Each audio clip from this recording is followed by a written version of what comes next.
Hello friends, let's start our next video with a new party. As you are knowing that we are discussing the chapter political parties. Now it is our second national party, Bharatiya Janata party. आजकल तो आप इसके बारे में बहुत कुछ जानते होंगे बिकॉज़ इसी पार्टी की गवर्नमेंट जो है अभी सेंट्रल में है. भारतीय जनता पार्टी को 1980 में फाउंडेड किया गया था और शुरुआत में भारतीय जनसंघ नाम की एक पार्टी थी. भारतीय जनता पार्टी जो थी उन्हीं की जो बेसिक कॉन्सेप्ट्स था उसी को सरवाइव करने के लिए बनाई गई थी. भारतीय जनता पार्टी हमेशा से चाहती है कि अपने देश को हम काफ़ी मजबूत बनाएं और वो मॉडर्न इंडिया बनाना चाहती है इंडिया को. और इसके लिए इन्होंने इंस्पिरेशन भी ली है और अपने इंस्पिरेशन का आधार रखा है कि हमारा जो एंशिएंट कल्चर है, हमारे जो वैल्यूज़ हैं वो बहुत ज़्यादा इम्पॉर्टेंट है. बेसिकली बीजेपी पार्टी जो है वो कल्चरल नेशनलिज्म की बात करती है, हिंदुत्व को बहुत ज़्यादा प्रमोट करती है. ये इसका एक मेन एलिमेंट है और इसी कंसेप्शन के साथ में ये इंडिया में और अपने जो पॉलिटिक्स हैं इसको रन कर रही है. भारतीय जनता पार्टी चाहती है कि भारत का जितना भी टेरिटोरियल एरिया है उस पर हमारा पूरा अपना अधिकार हो, कब्ज़ा हो. साथ ही साथ में ये political integration of Jammu and Kashmir भी चाहती है.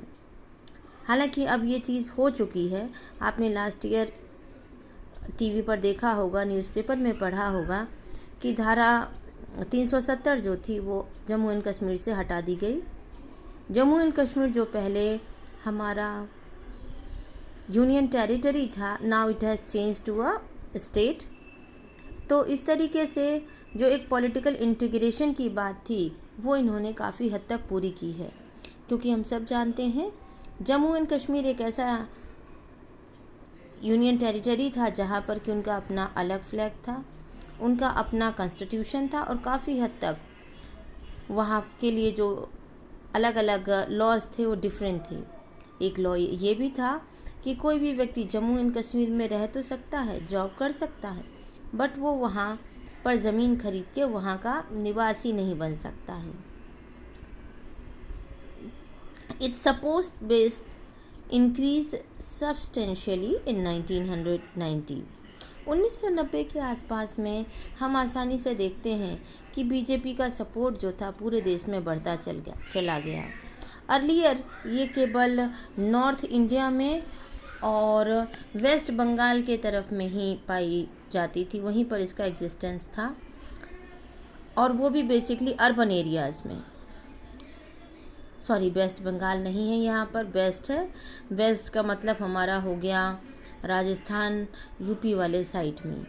The party expanded its support in the south east and north east and to rural areas. धीरे धीरे इस पार्टी ने अपना सपोर्ट सिस्टम बढ़ाया. अब ये दक्षिण भारत के तरफ भी नज़र आती है, साथ ही साथ ईस्ट में भी है, नॉर्थ ईस्ट जो हमारे असम, अरुणाचल प्रदेश के एरियाज़ हैं, और गाँवों में भी लोग अब इस पॉलिटिकल पार्टी का एग्जिस्टेंस जानने लगे हैं. 1998 में सबसे पहले ये पावर में आई थी और उस टाइम पर इन्होंने एक कोलिजन गवर्नमेंट बनाई थी, नेशनल डेमोक्रेटिक अलायंस, जिसको कि हम लोग एनडीए के नाम से जानते हैं. ये अलायंस इन्होंने कुछ स्टेट पार्टी और कुछ regional, several state and regional parties के साथ में किया था. हालांकि ये 2004 का इलेक्शन हार गए थे और ये लोकसभा में अपोजिशन के पार्टी के रूप में काम करते नज़र आए. Next is Bahujan Samaj party, BSP. इसका सिंबल आपको हाथी नज़र आ रहा होगा. इस पार्टी को इस्टेब्लिश किया गया 1984 में और इसके जो लीडर्स थे जिन्होंने इसको इस्टेब्लिश किया था उनको हम कांसीराम जी के नाम से जानते हैं. ये पार्टी जो है हमेशा सिक्योर करना चाहती है, सेफगार्ड देना चाहती है बहुजन समाज को. It means those who are Dalits, Adivasi, OBCs और रिलीजियस माइनॉरिटी जो हैं. माइनॉरिटी शब्द का मतलब होता है उन धार्मिक या उन समुदाय के लोगों की संख्या कम है। Draws inspiration from the ideas of and teachings of Sahu Maharaj. इस पार्टी ने अपनी जो विचारधारा बनाई है उसके लिए जो विचार और जो शिक्षाएं ली हैं, वो जिन व्यक्तियों से प्रभावित हुए हैं उनके नाम है साहू महाराज, महात्मा फुले, पेरियार रामस्वामी नायकर, बाबा Saheb Ambedkar. Stands for the cause of securing the interest. ये पार्टी चाहती है कि जो भी ऑप्रेस्ड क्लास के लोग हैं, दलित पीपल हैं, SC ST के ग्रुप के लोग हैं, उनके इंटरेस्ट और उनके वेलफेयर के लिए आगे बढ़कर काम करें। शुरुआत में इनका मेन बेस जो है उत्तर प्रदेश से स्टार्ट होता है, लेकिन धीरे धीरे और भी नेबरिंग स्टेट हैं जैसे मध्य प्रदेश, छत्तीसगढ़, उत्तराखंड, दिल्ली और पंजाब, यहाँ पर इस पार्टी ने काफ़ी अच्छी पॉपुलैरिटी गेन की। इन्होंने गवर्नमेंट बनाई थी उत्तर प्रदेश में कई बार by taking the support of different parties at different times.